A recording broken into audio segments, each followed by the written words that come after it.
അസ്സലാമു അലൈക്കും. നീയാണോടെ ഇത് ചെയ്തത്? മാഹിർ സുറുമിയുടെ നേരെ തിരിഞ്ഞതും സുറുമി അല്ലെന്ന് തലനക്കി. അച്ചോടാ, എന്ത് പാവ ഇക്കാക്കത്. ഓള് തന്നെ ആയിരിക്കും ഇക്കാക്ക. ഇതൊക്കെ ഓളെ അസൽ അഭിനയ. ആർക്കാ അതൊക്കെ അറിയാത്തത്? നമ്മുടെ വീട്ടിൽ ആർക്കും ഇന്നോളം ഈ പണിയില്ല. ഇത് ഇക്കാനെ ഒറ്റയ്ക്ക് കിട്ടാനും ഇക്ക ഞങ്ങളെയൊക്കെ വെറുക്കാനും ഓള് ചെയ്തു വെച്ച പണി തന്നെയാവും. സീജ ഉറപ്പിച്ചു പറഞ്ഞു. ലബീബ് ഇതൊക്കെ കണ്ട് അന്തം വിട്ടൊരു നിൽപ്പാണ്. ആണോടെ, ആണോന്ന് മാഹിർ സുറുമയുടെ നേരെ ചീറി. സുറുമയ്ക്ക് ഈ മനുഷ്യൻ അഭിനയിക്കുകയാണോ അതോ ശരിക്കും ചോദിക്കുന്നതാണോ എന്ന് സംശയം വന്നുപോയി. അവളറിയാതെ അവളുടെ കണ്ണിൽ കണ്ണുനീർ തളം കെട്ടി. അങ്ങനെ ചോദിക്കാക്ക, നേരെ ചോദിച്ചാലേ അവൾ പറയില്ല. രണ്ടടി കൊടുക്ക്. ചോദിക്കേണ്ടതുപോലെ ചോദിച്ചാൽ ഓള് താനേ പറയും. സീജ ആവേശത്തോടെ പറഞ്ഞതും സുറുമയുടെ മുഖത്തിന് നേരെ ഉയർത്തിയ കൈ മാഹിർ എല്ലാവരുടെയും നെട്ടിച്ചുകൊണ്ട് സീജയുടെ കരണം പുകച്ചിടണം കൊടുത്തിരുന്നു. കവിള് പൊതിഞ്ഞ് പിടിച്ച സീജ നെട്ടിപ്പകച്ചുകൊണ്ട് മാഹിറിനെ നോക്കി. മാഹിറേ, എന്താ ഇത്? ആനുമ്മ ഒച്ചയിട്ടൊരു വിളി. മാഹിറിൻ്റെ മുഖത്ത് ഒരു ഭാവമാറ്റവും കണ്ടില്ല. എന്തിനാടാ ഈ എൻ്റെ കുഞ്ഞിനെ അടിച്ചത്? എൻ്റെ കയ്യൂക്ക് കാണിക്കലൊക്കെ എൻ്റെ പെമ്പ്രനോത്തിയുടെ അടുത്ത് മതി, എൻ്റെ കൊച്ചിനോട് വേണ്ട. ആനുമ്മ ദേഷ്യത്തിൽ തുടിച്ചു. പിന്നെ ഉമ്മാൻ്റെ പുന്നാര മോള് വല്ലാതങ്ങ് അഭിനയിച്ച് തകർക്കുന്നത് ഉമ്മയും കണ്ടതല്ലേ. അവൾ എത്രയിടം വരെ പോകുമെന്ന് നോക്കിയായിരുന്നു ഞാൻ. ഈ കൂടോത്രം ആരുടെ തലയിൽ നിന്ന് ഉദിച്ചതാണെന്ന് ഈ മാഹിറിനെ നന്നായിട്ട് അറിയാം. അവൻ ആനുമ്മയെ ചോദിനെടുക്കും പോലൊരു നോട്ടം നോക്കി. അവരുടെ മുഖത്ത് ഒരു പതർച്ച ഉണ്ടായി. സത്യം പറ സീജ, നീയല്ലേ ഈ കുപ്പേൻ്റെ കട്ടിലിനിടയിൽ കൊണ്ടുവന്ന് വെച്ചത്? സത്യം പറയടി. മാഹിറിൻ്റെ ഒറ്റച്ചാട്ടത്തിൽ സീജ അതേന്ന് തലനക്കി. അതോടെ ആനുമ്മയുടെ തല കുനിഞ്ഞുപോയി. ഈ പെണ്ണ് മനുഷ്യനെ നാണം കെടുത്തി. ആനുമ്മ പിറുപുറത്തു. അമ്പടി കേമേ, കൊള്ളാലോ അമ്മയും മോളും. എന്നിട്ട് ഇത് നിങ്ങൾ എന്നോട് പറഞ്ഞില്ലല്ലോ. ലബീബയും സീജയെ അതിശയത്തോടെ നോക്കുന്നുണ്ട്. കൊള്ളാലോ എൻ്റെ പെങ്ങളെ. ഈ അഭിനയൊക്കെ സിനിമയിൽ പോയി ചെയ്തിരുന്നെങ്കിലേ ഇത്തവണ ഓസ്കാർ ഈ വീട്ടിൽ ഇന്നനെ. എല്ലാം ഒപ്പിച്ച് വെച്ചിട്ട് അതെൻ്റെ പെണ്ണിൻ്റെ തലയിലേക്ക് ഇട്ടാ ഞാനത് വിശ്വസിച്ച് ഓളം മൊയിച്ചല്ലോ നിങ്ങൾ കരുതിയോ? മാഹിർ സുറുമയുടെ തോളിൽ കൈവച്ച് അവളെ തൻ്റെ അടുത്തേക്ക് നിർത്തിക്കൊണ്ട് ചോദിച്ചു. നിങ്ങൾ എന്തൊക്കെ ചെയ്താലും എന്ത് മാരണം കൊന്ന് വന്നിട്ടാണെങ്കിലും ഞങ്ങളെ പിരിക്കാൻ പഠിച്ചോനല്ലാതെ മറ്റൊരു ശക്തിക്കും കഴിയില്ല. ഇവളെൻ്റെ ജീവൻ്റെ പാതിയാണ്. അവനത് പറയുമ്പോൾ സുറുമയുടെ കണ്ണിൽ നിന്ന് കണ്ണുനീർ ഉറ്റി വീണു. എന്തിനായിരുന്നടി ഈയൊക്കെ ഇത് ചെയ്തത്? എൻ്റെ മനസ്സമാധാനം തകർക്കാനാവുമല്ലേ, അതോ എൻ്റെ തല പൊട്ടിത്തെറിക്കാനോ? എന്തായാലും നല്ലതാ. ഇത്രയും നാള് ഞാൻ നിനക്കൊക്കെ പാൽ തന്നതല്ലേ. എൻ്റെ കൈക്ക് തിരിഞ്ഞ് കൊത്താനായല്ലോ ഇപ്പം നിങ്ങളൊക്കെ. അത് പറയുമ്പോൾ മാഹിറിൻ്റെ ശബ്ദം ഇടയേറിയിരുന്നു. സീജ ആനുമ്മയെ നോക്കി. അല്ലെങ്കിൽ ആരും നാവായിരിക്കുമല്ലോ തള്ളക്കെ. എന്തെങ്കിലും പറഞ്ഞ് എന്നെ ഒന്ന് രക്ഷിക്കാൻ നിങ്ങൾക്ക് വയ്യേ എന്നൊരു ഭാവത്തോടെ ആനുമ്മ ഉത്തരം മുട്ടിയതുപോലെ നിൽക്കുന്നത് കണ്ടപ്പോൾ സീജയ്ക്ക് ചൊടിച്ചു. ഞാൻ ഒറ്റക്കല്ലോട്ടാ, ഈ ഉമ്മ പറഞ്ഞിട്ടാ ഞാൻ ബീവിമാൻ്റെ അടുത്ത് പോയത്. സുറുമയെ ഇക്കാക്ക് വെറുത്ത് വേർപിരിയാനാണ് ഈ കുപ്പി ഉമ്മ പറഞ്ഞിട്ടാ ഞങ്ങൾ കട്ടിലിനടിയിലേക്ക് വെച്ചത്. മാഹിറിനോടുള്ള ഭയവും ഒരക്ഷരം മിണ്ടാതെ നിൽക്കുന്ന ആനുമയോടുള്ള വാശിയും കാരണം സീജ സത്യം വെളിപ്പെടുത്തി. തൊട്ടടുത്ത നിമിഷം മാഹിറിൻ്റെ കൈ അവിടെ മറ്റേ കവിളിലും പതിഞ്ഞിരുന്നു. സീജക്ക് തല കറങ്ങി. പൊയ്ക്കോ, ഇന്ന് തന്നെ ഇവിടെ നിന്ന് പൊയ്ക്കോ. ഇനി ഈ വീട്ടിൽ നിന്നെ കണ്ടുപോകരുത്. മാഹിർ അലറി. ഇക്കാക്ക. സീജ ദയനീയമായി വിളിച്ചു. വിളിക്കരുത് എന്നെ. നിൻ്റെയൊക്കെ കണ്ണുനീര് കണ്ടാൽ പഴയതുപോലെ അലിയില്ലേ ഈ മാഹിർ. ആ കാലമൊക്കെ കഴിഞ്ഞു സീജ. മാഹിർ പുച്ഛത്തോടെ ചുണ്ടുകൂട്ടി. സീജ, ചോദിച്ചതിലേറെ പൊന്നും പണമൊക്കെ തന്നെ അന്നയൊക്കെ കല്യാണം കഴിപ്പിച്ച് വിട്ടതല്ലേ. എന്നിട്ട് ഭർത്താവിൻ്റെ കൂടെ സന്തോഷത്തോടെ കഴിയാതെ ഇവിടുത്തെ കുറ്റവും കുറവും നോക്കി നാത്തൂമാരെ ഭരിക്കാൻ നീ ആരടി? ഈ വീട്ടിലെ ജഡ്ജിയോ? ഈ വീട്ടിലിനി ഭരിക്കാൻ ഞാനും എൻ്റെ ഭാര്യയുമാണ്. എന്നെ അനുസരിക്കാൻ കഴിയുന്നവർ മാത്രം ഇവിടെ മതി. ലബീബായും ആനുമ്മയും മാറി നോക്കിക്കൊണ്ടാണ് മാഹിർ അവസാന വാചകം പറഞ്ഞത്. ഇതിന് ഇക്കാര്യത്തിൽ എനിക്കൊരു പങ്കുമില്ല എന്നൊരു ഭാവത്തോടെ ലബീബ നിൽക്കുമ്പോൾ ആനുമ്മയുടെ മുഖം കടുത്തു തന്നെയിരുന്നു. അതിന് നിൻ്റെ കാഴ്ചവെട്ടിൽ ആര് നിൽക്കുന്നു? ആനുമ്മ ഉള്ളിൽ പിറുപുറത്തു. എടുക്കാനുള്ളത് എന്താണെങ്കിലും എടുത്ത് ഈ നിമിഷം നീ ഇവിടെ നിന്നിറങ്ങണം. നിന്നെയൊക്കെ ഇനിയും വളർത്തിയാലേ നിങ്ങൾ മനുഷ്യൻ്റെ തലയിൽ കയറി നെറുക് തിരുന്നു തിന്നാനും മടിക്കില്ല. മാഹിർ തീർത്തു പറഞ്ഞതും സീജ കരഞ്ഞുകൊണ്ട് ആനുമ്മയുടെ റൂമിലേക്ക് ഓടി. ഞങ്ങളെയൊക്കെ കരയിച്ചിട്ട് നീ നിൻ്റെ രാജകുമാരിയും ഇവിടെ സുഖിച്ചു വാഴുമെന്ന് നീ കരുതേണ്ട മാഹിറെ. സീജയുടെ കൂടെ നടക്കാൻ തുടങ്ങിയ ആനുമ്മ മാഹിറിനെ നോക്കി മുരണ്ടു. അവൻ്റെ മറുപടിക്ക് കാത്തു നിൽക്കാതെ ആനുമ്മ സീജയുടെ പിറകെ പോയി. മാഹിറിൻ്റെ നോട്ടം ലബീബിലേക്ക് എത്തിയതും അവൾ മുഖം കുനിച്ച് അവിടെ നിന്ന് പോയി. മാഹിർ സുറുമിയെ നോക്കി കണ്ണു ചിമ്മി കാണിച്ചു. അവൾ അവൻ്റെ അരികിലേക്ക് ഒന്നുകൂടെ നീങ്ങി നിന്ന് ആ കയ്യിൽ മുറുക്കെ പിടിച്ചു. ഉമ്മാൻ്റെ മോള് കരയണ്ടട്ടോ, എല്ലാം ഓനാ ഒരുമ്പട്ടോളും ഒറ്റയ്ക്ക് അനുഭവിക്കട്ടെ, അവനൊരിക്കലും ഗുണം പിടിക്കില്ല, ഈ നോക്കിക്കോ. പൊട്ടിക്കരഞ്ഞുകൊണ്ട് ബാഗിലേക്ക് വസ്ത്രങ്ങൾ കുത്തി നിറക്കുന്ന മകളെ ആശ്വസിപ്പിച്ചുകൊണ്ട് പറഞ്ഞു ആനുമ്മ. ഈ കരയണ്ട, അവനെ അനുസരിച്ച് നിൽക്കേണ്ട ഗതികേടൊന്നും നമുക്കിപ്പോൾ ഇല്ല. ഞാനും നിൻ്റെ കൂടെ വരുവാ, നമുക്ക് എത്രയും പെട്ടെന്ന് ഇവിടെ നിന്ന് പോവാം. ആനുമ്മ പറയുന്നത് കേട്ട് സീജയുടെ കരച്ചിൽ സ്വിച്ചിട്ടതുപോലെ നിലച്ചു. ഉമ്മ എന്താ ഇപ്പം പറഞ്ഞത്? സീജ ആനുമ്മയെ തുറച്ചു നോക്കിക്കൊണ്ട് ചോദിച്ചു. ഞാനും എൻ്റെ കൂടെ കാഞ്ഞിരംപാറയിലേക്ക് വരികയാണെന്ന്. എനിക്കൊന്നും വയ്യ ഓൻ്റെ അടിമയെപ്പോലെ ഇവിടെ കഴിയാൻ. കൊള്ളാലും ഉമ്മാൻ്റെ പൂതി. സീജ പരിഹാസത്തോടെ ഉമ്മയെ നോക്കി. ആനുമ്മയുടെ കണ്ണു മിഴിഞ്ഞു.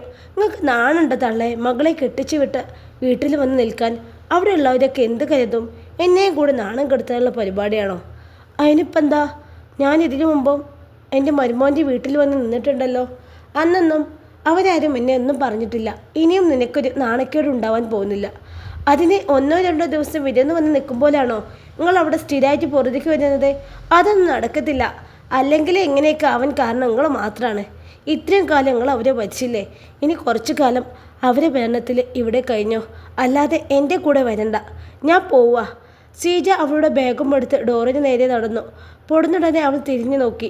ആനിമയുടെ നിരാശയിൽ കുതിർന്ന മുഖം. സീജയ്ക്ക് ഒരു ഉള്ളലിവും തോന്നിയില്ല. അതെ, ഒരു കാര്യം പറയാണ്ട്, ഇങ്ങളെ സ്വർണത്തിൽ നിന്ന് 2 വള ഞാൻ എടുത്തിട്ടുണ്ട്, സീജ നിസ്സാരമായി പറഞ്ഞു. ആനമ്മയുടെ കണ്ണുകൾ തുറച്ചു. എന്തെങ്ങനെ നോക്കണേ, ഇനിയിപ്പോൾ ഇവിടെ നിന്ന് എനിക്കൊന്നും കിട്ടാൻ പോണില്ല. അല്ലെങ്കിലും നിങ്ങളെത്ര ബേജാറാവണ്ട, അത് മായ്ക്കാനും വെട്ടിച്ച് വാങ്ങിച്ചതല്ലേ എന്നും പറഞ്ഞ് സീജ വാതിലും തുറന്ന് ഒറ്റപ്പോക്ക്. നാണം കിട്ടോള്, ആനമ്മ മനസ്സിൽ പറഞ്ഞു. ഇനിയിപ്പോൾ ഞാനെന്ത് ചെയ്യും? അവൾ പോണെങ്കിൽ പോട്ടെ, എനിക്ക് മക്കൾ വേറെ ഉണ്ടല്ലോ. ഇനി എന്തായാലും ആ അച്ചിക്കോന്തൻ്റെ വായിലിരിക്കുന്നത് കേട്ട് നിൽക്കാൻ എന്നെ കിട്ടൂല. ആനമ്മ ഫോണെടുത്ത് സീനുവിനെ വിളിച്ചു. എന്താ എൻ്റെ പൊന്നാരമ്മ നിങ്ങൾ പറയണത്? നിങ്ങൾക്ക് ഭ്രാന്തടിച്ചാ? ഓനെന്ത് പറഞ്ഞാലും നിങ്ങൾ അവിടെ തന്നെ പിടിച്ചു നിൽക്കണ്ടേ? നമ്മളൊപ്പം ഇറങ്ങിപ്പോയ വീടല്ലേ അത്? അത് മാത്രമല്ല, എൻ്റെ അമ്മായിമ്മക്ക് നിങ്ങളെ കാണുന്നതേ ഇഷ്ടമില്ല. നിങ്ങളങ്ങോട്ട് വന്നാൽ ആ പോര് കൂടി എൻ്റെ നേരെ എടുക്കും. ദയവ് ചെയ്ത് ഇങ്ങോട്ട് വലിഞ്ഞു കയറി എൻ്റെ സമാധാനം കൂടി നശിപ്പിക്കരുത്. നിങ്ങൾ പറ്റും പോലെ അവിടെ തന്നെ നിൽക്ക് എന്നും പറഞ്ഞവൾ കോൾ കട്ട് ചെയ്ത് കളഞ്ഞതും ആനമ്മയുടെ നെഞ്ചു പിടഞ്ഞു. ഇവർക്കൊക്കെ വേണ്ടിയല്ലേ ഞാൻ? അവരുടെ ഉള്ളിൽ നിരാശ പടർന്നു. എന്ത് പറ്റുമ്മ, സീജ കൊണ്ടുപോയില്ലല്ലേ? വാതിൽക്കൽ ലബീബയുടെ തല പ്രത്യക്ഷപ്പെട്ടു. അവരുടെ മുഖത്തൊരു പരിഹാസച്ചിരിയില്ലേ? എനിക്കറിയായിരുന്നു ഇതിങ്ങനെ സംഭവിക്കുമെന്ന്. നിങ്ങളെ പെമ്മക്കൊന്നും നിങ്ങളോടൊരു സ്നേഹമില്ലെന്നേ. അവരുടെയൊക്കെ കാര്യം കാണാൻ വേണ്ടിയുള്ള ഒരു അത്ഭുതം മാത്രമേ ഉള്ളൂ. ഇനിയിപ്പോൾ നിങ്ങളെന്ത് ചെയ്യും? 2 മാസം കൊണ്ട് വീടിൻ്റെ പണിയൊക്കെ തീർത്ത് ഞങ്ങൾ പുതിയ വീട്ടിലേക്ക് മാറും. പിന്നെ നിങ്ങളെ കാര്യം കഷ്ടം തന്നെ. സീജ കളിയാക്കും പോലെ കാര്യം പറഞ്ഞു. അവളുടെ പുതിയ വീട്ടിലേക്ക് ആനുമ്മയെ കൊണ്ടുപോകില്ല എന്നും അങ്ങനെ ഒരു പ്രതീക്ഷ വെക്കണ്ട എന്നും മുൻകൂട്ടി പറയുന്നതാണ്. ആനുമ്മയ്ക്ക് എല്ലാം മനസ്സിലായിട്ടുണ്ട്. അസീന ഒരു അസുഖക്കാരി ആയതുകൊണ്ട് മുസാഫിറും തന്നെ കൂടെ കൊണ്ടുപോവില്ലെന്ന് ആനുമ്മക്ക് ഉറപ്പാണ്. പിന്നെ ആര്? തന്നെ മാത്രമാണോ ഇപ്പോൾ ആർക്കും വേണ്ടാത്തത്? ആനുമ്മക്ക് ചെറിയൊരു നെഞ്ചിരിച്ചിൽ അനുഭവപ്പെട്ടു. നെഞ്ചിൽ തടവിക്കൊണ്ട് അവർ ബെഡിൽ ചെരിഞ്ഞു കിടന്നു. സക്കീർ വരുമ്പോൾ അവനോടൊന്ന് സംസാരിച്ച് നോക്കണം. ആനുമ്മ വെറുതെ ഓരോന്ന് നിനച്ചങ്ങനെ കിടന്നു. അതേ, എൻ്റെ പുന്നാര നാത്തൂനെന്ന് നിന്നേ. സീജ അവസാനപ്പടിയിലേക്ക് കാലെടുത്ത് വെച്ചതും പുറകിൽ നിന്ന് വിളിച്ചു സുറുമി. അവൾ കനത്ത മുഖത്തോടെ തിരിഞ്ഞു നോക്കിയതും സുറുമി അവൾ അവിടത്തേക്ക് വന്നു. എന്താടി ഈ കുപ്പിയല്ലേ ഇതിനകത്തേക്ക് കൊണ്ടുവന്നത്? പോകുമ്പോൾ മോളെ ഇതും കൂടി കൊണ്ടുപോയിക്കോ. നിനക്ക് ഇനിയും ഇത് ആവശ്യം വരും. കെട്ടുവൻ്റെ വീട്ടിൽ നിന്ന് ഇറങ്ങിപ്പോന്നിട്ട് ദിവസം കുറേ ആയില്ലേ. കൊണ്ടുപോയി ഇനി ഇത് എൻ്റെ കട്ടിലിനടിയിൽ വെക്ക്. സർവ്വ ഐശ്വര്യങ്ങളും ഉണ്ടാവട്ടെ. സുറുമി ഒരു ആക്കിയ ചിരിയോടെ ആ കുപ്പി അവളുടെ നേർക്ക് നീട്ടി. പൊടിയോടുന്ന്, എനിക്കൊന്നും സൗകര്യമില്ല. സീജ പല്ല് കടിച്ചു. മര്യാദക്ക് കൊണ്ടുപോടി, അല്ലെങ്കിൽ ഞാൻ ഇതുമായി എൻ്റെ കെട്ടുവൻ്റെ വീട്ടിലേക്കൊരു വരവ് വരും. അവർ കൂടെ ഒന്ന് അറിയട്ടെ എൻ്റെ ഈ കുപ്പിപ്പണിയൊക്കെ. അവർക്കും നിന്നെ ഒന്ന് അറിഞ്ഞിരിക്കാമല്ലോ. സുറുമി ഭീഷണിയുടെ സ്വരത്തിൽ പറഞ്ഞതും സീജ വീർത്തു കിട്ടിയ മുഖത്തോടെ അത് കൈനീട്ടി വാങ്ങിച്ചു. പിന്നെ അതും പിടിച്ച് മുന്നോട്ട് നടന്നു. സുറുമി അവൾ പോകുന്നത് നോക്കി ഉമ്മറത്ത് നിന്നു. തോളിൽ ഒരു കൈസ്പർശം അറിഞ്ഞതും അവൾ തിരിഞ്ഞു നോക്കി. മാഹിറാണ്. നാത്തോ പോകുന്നത് നോക്കി നിൽക്കാണോ? അവൻ ചെറുചിരിയോട് ചോദിച്ചു. ഇതൊക്കെ കാണുമ്പോൾ എനിക്ക് ചിരിക്കാനും കരയാനും തോന്നുന്നുണ്ട്. സുറുമി ഒരു നെടുവീർപ്പോടെ പറഞ്ഞു. അതെന്താടി അങ്ങനെ? മാഹിർ അവളുടെ മുഖത്തേക്ക് നോക്കി. ഞാനൊരു പെങ്ങളും നാത്തൂനും ഒക്കെയല്ലേ ഇക്ക. എൻ്റെ വീട്ടിൽ നിന്നും എന്നെ ഇങ്ങനെ പടിയിറക്കി വിടുന്നതായിട്ട് ഓർത്തു നോക്കി ഞാൻ. ഇതൊരു വല്ലാത്ത അവസ്ഥ തന്നെയാണ് അല്ലേ ഇക്ക? ആ അതെ, അത് ശരി. അതിനെൻ്റെ സുറുമിക്കുട്ടി അവിടെ ആർക്കും ഒരു ദ്രോഹവും ചെയ്യാൻ പോകുന്നില്ലല്ലോ. CJ ഇറക്കി വിട്ടതേ അവളെ കയ്യിലിരിപ്പ് കൊണ്ടാണ്. ഇനിയും കണ്ടില്ല കേട്ടില്ല എന്ന് വെച്ച് അവരോട് ക്ഷമിച്ചാലേ അവരേതിലും വലിയ പണിയും കൊണ്ടുവരും. അതോർത്ത് എൻ്റെ മോള് വിഷമിക്കണ്ട. ഇനിയുള്ള നമ്മുടെ ജീവിതം ഭംഗിയുള്ളതായിരിക്കാൻ വേണ്ടി ചില ഘടകങ്ങളെയൊക്കെ എടുത്ത് കളഞ്ഞെന്ന് കരുതിയാൽ മാത്രം മതി. മാഹിർ അവളുടെ തലയിൽ നിന്ന് തട്ടി പറഞ്ഞപ്പോൾ സുറുമി ഒരു ചെറുപുഞ്ചിരിയോടെ അവളുടെ നെഞ്ചിലേക്ക് ചാഞ്ഞു. ദിവസങ്ങൾ അങ്ങനെ കൊഴിഞ്ഞുപോയി. CJയുടെ ശല്യം ഒഴിഞ്ഞതോടെ പുതുമന വീട്ടിൽ ഇപ്പോൾ വലിയ പ്രശ്നങ്ങളൊന്നുമില്ല. മുസാഫിറിൻ്റെ വീട് പണി തകൃതിയായി നടക്കുന്നുണ്ട്. ഈ മാസം അവസാനം തന്നെ പുതിയ വീട്ടിലേക്ക് മാറാനാണ് അവരുടെ തീരുമാനം. മാഹിറിനെ ഭയമുള്ളത് കൊണ്ട് ആനുമ്മയോ ലബീബയോ സുറുമയോട് ഇപ്പോൾ വഴക്കിനൊന്നും വരാറില്ല. സുറുമയോട് ചൊറിഞ്ഞ് വെറുതെ കുത്തിത്തിരിപ്പ് ഉണ്ടാക്കിയാൽ മാഹിർ 3 മാസം തികയും മുമ്പേ ഈ വീട്ടിൽ നിന്ന് തന്നെയും മക്കളെയും ഇറക്കി വിടുമോ എന്ന ഭയമായിരുന്നു ലബീബാക്ക്. ഇങ്ങനെ പോയാൽ 3 മാസം പോയിട്ട് 30 മാസം കഴിഞ്ഞാലും വീട് പണി പൂർത്തിയായി അങ്ങോട്ട് താമസം മാറാൻ കഴിയുമെന്ന് തോന്നുന്നില്ലെന്ന് അവൾക്ക്.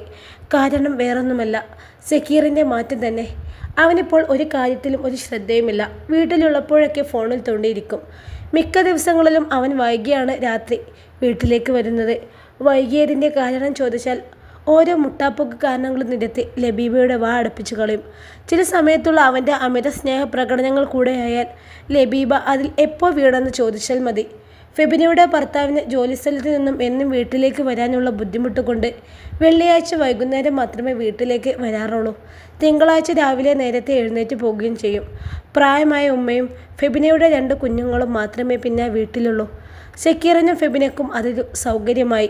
ഭർത്താവ് വരാത്ത ദിവസങ്ങളിലൊക്കെ രാത്രി സക്കീർ അവൾക്ക് അന്തിക്കൂട്ടിന് പോകാറുമുണ്ട്. വന്ന് ഫെബിനയ്ക്ക് ഇപ്പോൾ അവനോട് മുഴുത്ത പ്രണയമാണ്. അവനെ കാണാതെ ജീവിക്കാൻ വയ്യെന്ന് ആയിട്ടുണ്ട്. ദേഷ്യക്കാരനായ ഭർത്താവിനെ ഡൈവേഴ്സ് ചെയ്ത് മക്കളെയും കൂട്ടി സക്കീറിൻ്റെ കൂടെ ജീവിക്കുന്ന കാര്യമൊക്കെ അവൾ കിനാ കണ്ടു തുടങ്ങി.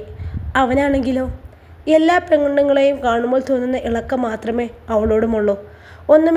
ഒന്നുകിൽ പിടിക്കപ്പെടും വരെ, ഒന്നുകിൽ മടുക്കും വരെ. വെറുതെ ഒരു നേരം പോക്ക്. ഒരുമിച്ച് ജീവിതത്തിനെക്കുറിച്ച് ഫെബിന പറയുമ്പോഴൊക്കെ അവൻ വല്ലതും പറഞ്ഞ് ഒഴിഞ്ഞു മാറിക്കളയും. അതിനിടയിലാണ് ഫെബിനയുടെ ഭർത്താവിന് ആക്സിഡൻറ്റ് പറ്റുന്നത്. കയ്യിന് പൊട്ടുണ്ട്. അതുകൊണ്ട് പുള്ളിക്കാരൻ ഇപ്പോൾ ലീവെടുത്ത് വീട്ടിൽ തന്നെയാണ്. അവരിപ്പോൾ തമ്മിൽ കണ്ടിട്ട് ഒരാഴ്ചയായി. അവളുടെ ഫോൺ വിളികളോ മെസ്സേജോ ഒന്നുമില്ലാതായതോടെ സക്കീറിന് മടുത്തു തുടങ്ങി. ഒന്ന് പോയാൽ മറ്റൊന്ന്. ഇപ്പോൾ FBയിൽ ഒരു പുതിയൊരു കിളിയെ പരിചയപ്പെട്ടിട്ടുണ്ട് അവൻ. അതോടെ ഫെബിനയെ വിട്ട് അവളെ വളക്കുന്ന തിരക്കിലായി. ഫെബിന എന്ന ചിന്തയെ അവനിൽ നിന്ന് മാഞ്ഞുപോയി. ഹാഷിറ ഫെബിനയേക്കാൾ സുന്ദരിയാണ്. ഭർത്താവ് ഗൾഫിലാണത്രേ.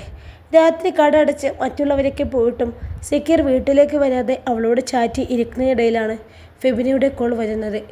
സക്കീറിൻ്റെ മുഖമൊന്ന് ചുളിഞ്ഞു. നാശം, ഇവിടെ സൂക്കേട് കുറച്ച് കൂടിയിട്ടുണ്ട്. ഇവൾക്ക് കൊഞ്ചാൻ വീട്ടിലൊരു മരങ്ങോടൻ ഇരിപ്പില്ലേ? പിന്നെ എന്തിനാണ് അവ എന്നെ ശല്യം ചെയ്യുന്നത്? സക്കീർ ഈർഷ്യയോടെ പിറുപിറുത്തു. അവൻ കോൾ എടുക്കുന്നില്ലെന്ന് കണ്ടതും ഫെബിനെ വീണ്ടും വിളിക്കാൻ തുടങ്ങിയതും സഹിക്കെട്ട് കോൾ അറ്റൻഡ് ചെയ്തു. സക്കീർക്ക, നിങ്ങളെന്താ ഫോൺ എടുക്കാത്തേ? ഞാൻ എത്ര നേരമായി വിളിക്കുന്നു. ഫെബിന പരാതിപ്പെട്ടപ്പോൾ സക്കീറിന് ദേഷ്യമാണ് വന്നത്. ഓ, ഞാൻ വീട്ടിലാണിടേ. ഭാര്യ ഉറങ്ങിയിട്ടില്ല, അവൻ അലസമായി പറഞ്ഞു. എനിക്ക് നിങ്ങളെ കാണാതെ പറ്റുന്നില്ല സക്കീർക്ക. നിങ്ങളിങ്ങോട്ട് വരുമോ ഇപ്പോൾ? അങ്ങോട്ട് വരാനോ? എനിക്ക് തലക്കോളുണ്ടോ പെണ്ണേ? എൻ്റെ ആ മുരടം കെട്ടിയോനെ അവിടെ ഉള്ളപ്പോൾ ഞാൻ എങ്ങനെ അങ്ങോട്ട് വരും? സക്കീർ അല്പം ദേഷ്യത്തിൽ തന്നെയാണ് ചോദിച്ചത്. അയാൾ ഉറങ്ങി. ഇനിയിപ്പോൾ അയാൾ കണ്ടാൽ ഒരു പ്രശ്നമില്ല സക്കീർക്ക. ഞാൻ പറയും ഞാൻ എൻ്റെ സക്കീർക്കാൻ്റെ കൂടെയാണ് ജീവിക്കുന്നതെന്ന്. ഫെബിന ഒരു കൂസലുമില്ലാതെ പറയുന്നത് കേട്ട് സക്കീറാണ് നെട്ടിയത്. അല്ല, അപ്പം എൻ്റെ മക്കളോ? സക്കീർ ചാടിക്കയറി ചോദിച്ചു. മക്കളെ ഞാൻ കൊണ്ടുവരും. അയാൾ തന്നില്ലെങ്കിലേ ഞാൻ വാശി പിടിക്കാനൊന്നും നിൽക്കില്ല. എന്നോട് മാത്രമേ സ്നേഹമില്ലാത്തുള്ളൂ. മക്കളെ അയാൾ നന്നായി നോക്കുമെന്ന് എനിക്ക് ഉറപ്പാണ്. എനിക്കിനി എന്തായാലും അയാളുടെ കൂടെ അധിക നാളൊന്നും പിടിച്ചു നിൽക്കാൻ പറ്റില്ല സക്കീർക്ക. എനിക്ക് നിങ്ങളെ കൂടെ ജീവിച്ചാൽ മതി. എല്ലാം അവൾ തീരുമാനിച്ചു കഴിഞ്ഞതുപോലെ നിസ്സാരമായി പറയുന്നത് കേട്ട് സക്കീർ അന്തം വിട്ടുപോയി.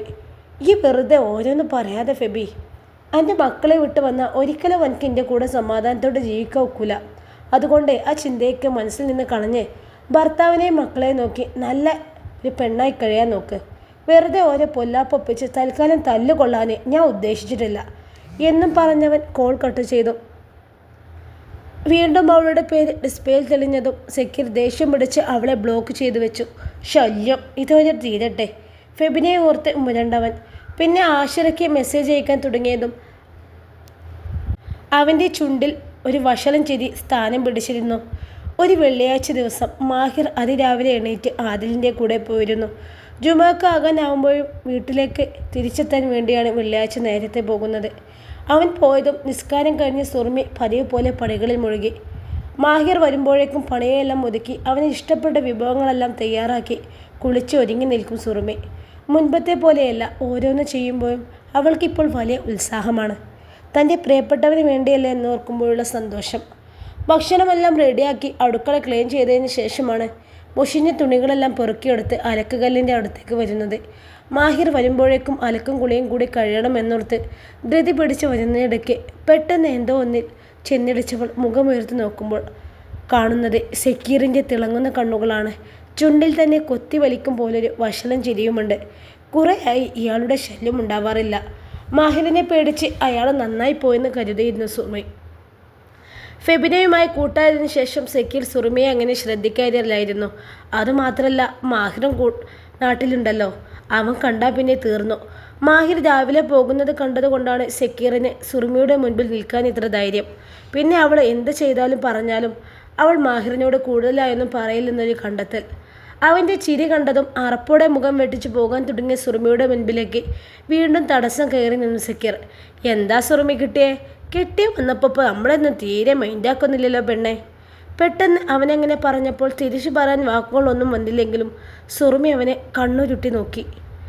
ഓ, ഈ ഒന്നും കൂടി തടിച്ചു മിനിങ്ങി സുന്ദരി ആയല്ലോടി. ഇപ്പോൾ കണ്ട തൊടുത്ത ആപ്പിൾ പോലെ ആർക്കൊന്ന് കടിച്ചു തിന്നാൻ തോന്നിപ്പോവും. ഒത്തിരി മോഹിപ്പിച്ചിട്ടുണ്ട് നീ എന്നെ. അതിൻ്റെ കെട്ടിയോ പറഞ്ഞ 3 മാസം കഴിഞ്ഞാലേ സക്കീർക്ക ഇവിടെ നിന്ന് പോവും. അതിന് മുമ്പ് ഒരു ദിവസം എനിക്ക് തന്നൂടെ സുറുമി? സക്കീർ പറഞ്ഞതും സുറുമി അറച്ചുകൊണ്ട് കിട്ടിയ ശക്തിയിൽ അവനെ തട്ടിമാറ്റി മുന്നോട്ട് നടന്നിരുന്നു. ഈ ഒന്ന് മനസ്സ് വെച്ചാൽ അവന് നാട്ടിലുള്ളതൊന്നും നമുക്കൊരു പ്രശ്നമല്ല കേട്ടോ. എൻ്റെ മനസ്സ് മാറുമ്പോൾ ഈ പറഞ്ഞാൽ മതി. സക്കീർക്ക് വിളിച്ചു പറയുന്നത് കേട്ട് കോപം കൊണ്ട് സുറുമിയുടെ മൂക്കിൻ തുമ്പ് പോലും ചുവന്നു വിറച്ചു. കാമഭ്രാന്തൻ, അതിൻ്റെ കേടി ഞാൻ ശരിക്കും തീർത്ത് വരുന്നുണ്ട്. എൻ്റെ ഇക്കാക്കെന്ന് വന്നോട്ടെ. അടുക്കളപ്പടി ഇറങ്ങുന്നേരം കലിയോടെ അവനെ തിരിഞ്ഞു നോക്കി പിറുപുറത്തവൾ. അവളെ നോക്കിയിരുന്ന സക്കീർ വഷളം ചിരിയോടെ ചുണ്ടിലൊന്ന് നാവ് കൊണ്ടൊഴിഞ്ഞ് തിരിഞ്ഞു നടക്കാൻ ഒരുങ്ങിയതും ഒരു നീയൽ അടുക്കളവാതിലിനപ്പുറത്തേക്ക് മറിഞ്ഞതുപോലെ അവന് തോന്നി. ലബീബ് എങ്ങാനാണോ? സക്കീറിൻ്റെ നെഞ്ചിലൊരു ആളിൽ പടർന്നു. അവൻ പതിയെ വാതിലിനപ്പുറത്തേക്ക് ഒന്ന് പാളി നോക്കി. ആരില്ലല്ലോ. എൻ്റെ തോന്നലാവും. അല്ലെങ്കിൽ ആ കുരിശ് ഞാൻ പുറത്തേക്ക് ഇറങ്ങും മുമ്പ് കുളിക്കാൻ കയറിയതാണല്ലോ. ആനും അവരുടെ റൂമിലാണ്, പിള്ളേരെല്ലാം മുറ്റത്തും. ചുറ്റിലും ഒന്ന് നോക്കി ആരുമില്ലെന്ന് ഉറപ്പിച്ചപ്പോഴാണ് സക്കീറിൻ്റെ ശ്വാസം ഒന്ന് നേരെ വീണത്. അവനൊരു മൂളിപ്പാട്ടും പാടി റൂമിലേക്ക് പോയി. ഇൻഷാ അല്ലാഹ് ഈ കഥയുടെ ബാക്കി ഭാഗവുമായി നാളെ കാണാം. അസ്സലാമു അലൈക്കും. ഈ കഥ ഏകദേശം അവസാനിക്കാറായിട്ടുണ്ട് കേട്ടോ. അപ്പോൾ എല്ലാവരും സപ്പോർട്ട് ചെയ്യണേ.